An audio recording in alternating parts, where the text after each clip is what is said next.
Today, boys and girls, in maths, we are going to be looking at problem solving. Lots of us love solving maths problems in our classrooms, and today we're going to have another go.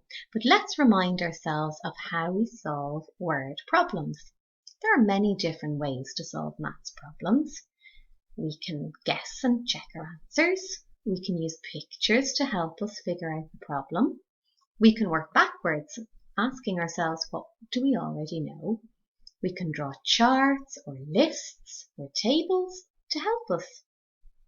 When we read a story problem, it's sometimes tricky to figure out what the problem is asking us to do. So we have come up with these 4 points to help us solve word problems. Can you read what they say? Let's have a look. R-U-D-E. Rude, so it's like an acrostic help. Or read the problem.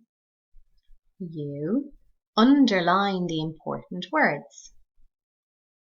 D, draw a picture or a diagram. And E, estimate the answer. The word problem is really just an equation or number sentence written in a real-life situation. Let's have a look at one. Okay, the first step, it tells us to read the problem. So let's read it carefully, looking for words that we might not understand and asking somebody to help us with those words. Helen saved 12 cents on Monday, 10 cents on Tuesday, and 5 cents on Wednesday. How much did she save altogether? Were there any words there that you did not understand? Good. If there are any words you don't understand, you ask a helper to explain them. Now let's think. What is the question asking us to do? What do we know already? Well, we know that Helen saved on 3 days. She saved on Monday, on Tuesday, and on Wednesday. How much did she save?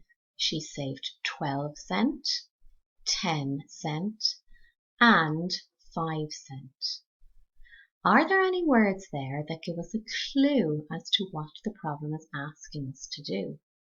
We know our operations are adding and subtracting. What do you think this problem is asking us to do? Add or subtract? That's right, it's asking us to add. What were the clue words that asked us to add? That's right, and. And they also want us to ask, how much did she save altogether? So on all the days together, Monday and Tuesday and Wednesday.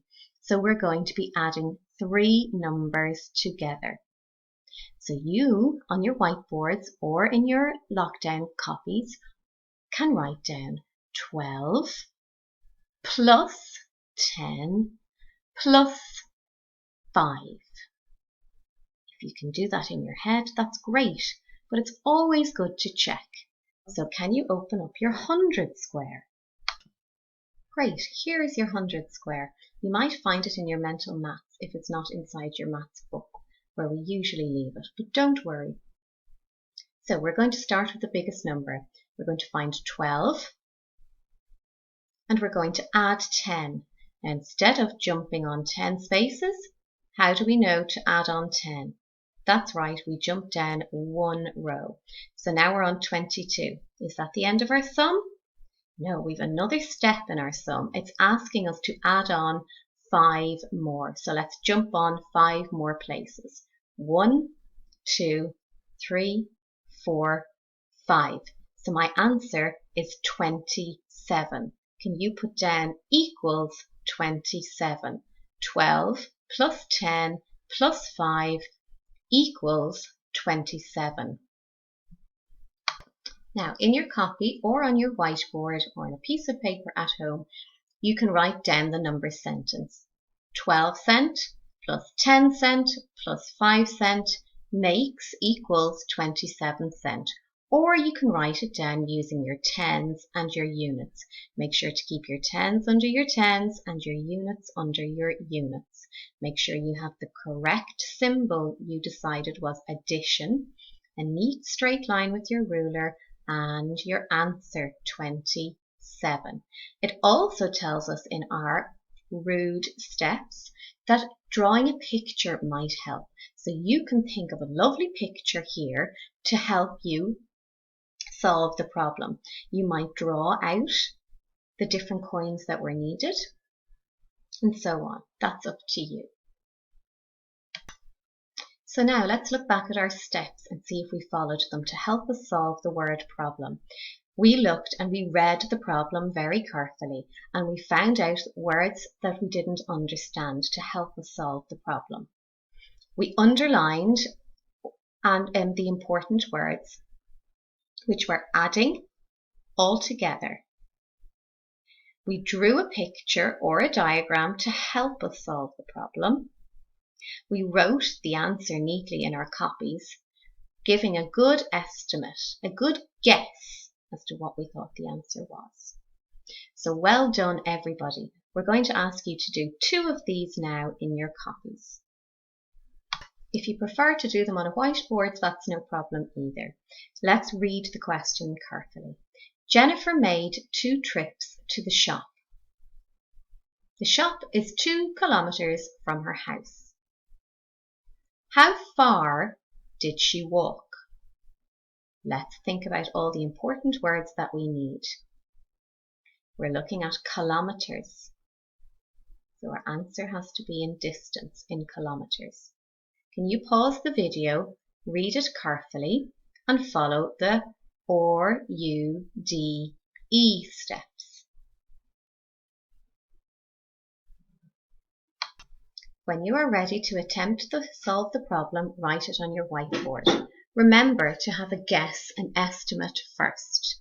Look at the numbers in bold, which will help you. This is the next sum. Anya has 2 dogs. Sean has 4 cats. Sinead has 3 cats and 1 dog. There's lots of information in this question. Remember to read it carefully. Remember to draw a picture if it helps you. And remember, what is the question asking you? How many dogs are there altogether?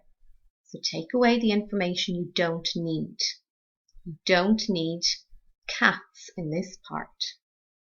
Just look at the dogs. Write your number sentence now.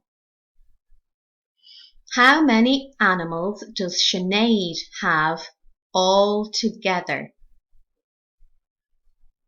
You might like to draw a picture again to help you.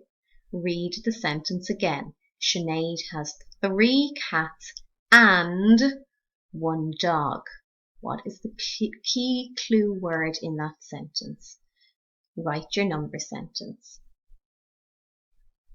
Well done. When you are finished, you can open up your Planet Maths and do page 42, 1 and 2. If you would like, but you don't have to, you can do number 3 as well, but that is optional. Great work. Well done today, everybody.